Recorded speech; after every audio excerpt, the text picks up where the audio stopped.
implementation, multiple priorities competing for time and attention, lack of communication among subject areas, overcrowding the curriculum. Federalism disadvantage. Federalism internal link says that if we focus on local affairs such as education and take eyes off foreign affairs, which is traded off by the affirmative plan, which will only focus on the environmental education, there's a much higher probability that they will trigger the hegemony impact from our disadvantage rather than accessing their advantages. Their access to leadership is very low because there are currently too many environmental science graduates, so they can't solve the problem. For example, my partner said in the 1NC, the federal government shouldn't be solving education things, which would trade off with their advantages, such as foreign affairs. The federal government can work together with green chemistry industry because that is all about local affairs. We shouldn't let the US federal government intervene with any environmental science education because 1. Standards. The US federal government will create a bunch of standards which makes education confusing. 2. When the EPA implemented environmental education, it didn't oversee anything. Federal government has a lower incentive to oversight than the states. There's less oversight in the affirmative plan. Answers to warming advantage, impact, no extinction. Global warming is irreversible, but it won't cause extinction. Warming doesn't cause extinction. Even if some causes negative impacts, none of them are catastrophic. Kenny in 2012.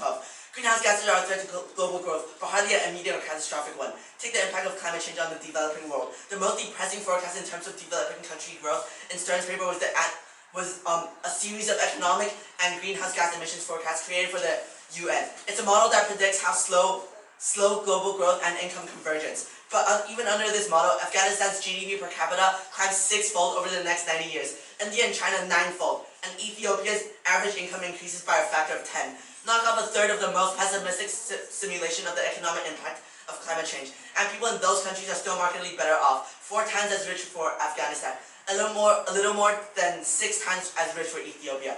It's worth emphasizing that the Stern's report suggests that cost of dramatically reducing greenhouse gas emissions is closer to 1 or maybe 2% of the world GDP, in the region of 600 billion to 1.2 trillion today. Impact, answer to oceans. It's natural and they exaggerate the impact. Eschenbach in 2011. The increase in CO2 is making the ocean not more corrosive but more neutral, since both alkalinity and acidity corrode things. Using acidify is both alarmist and incorrect. The ocean is not getting acidified by additional CO2. It's getting neutralized by the additional CO2, so it's good. Solvency, no carbon negative. 50 years ago, people thought that we would have flying cars in 2018. The affirmatives relied on carbon negative technology to remove carbon dioxide from the atmosphere. We shouldn't take the risk because it doesn't even exist yet. The affirmative can't be sure that this technology will definitely exist in the future, so this should be dropped. Even if you don't buy this, we have one more response. Carbon capture storage fails. Trudell in 2017.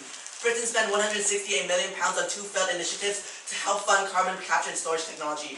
The CCS involves the capture of emissions from power plants in industry to allow them to be stored underground, and has been viewed by the British government as vital to help it meet emissions target. The 2 competitors held over the past 10 years have failed to produce a commercial scale project. A report by the National Audit Office, focusing on the second competition, said that £100 million spent had not provided value for money. Taxpayers will be alarmed that this disagreement between departments means taxpayers will have little to show for the £100 million the government spent on CCS.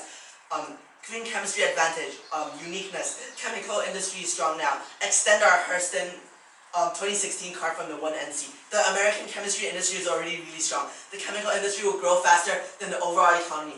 And by 2020, the US chemical industry sales are expected to exceed $1 trillion.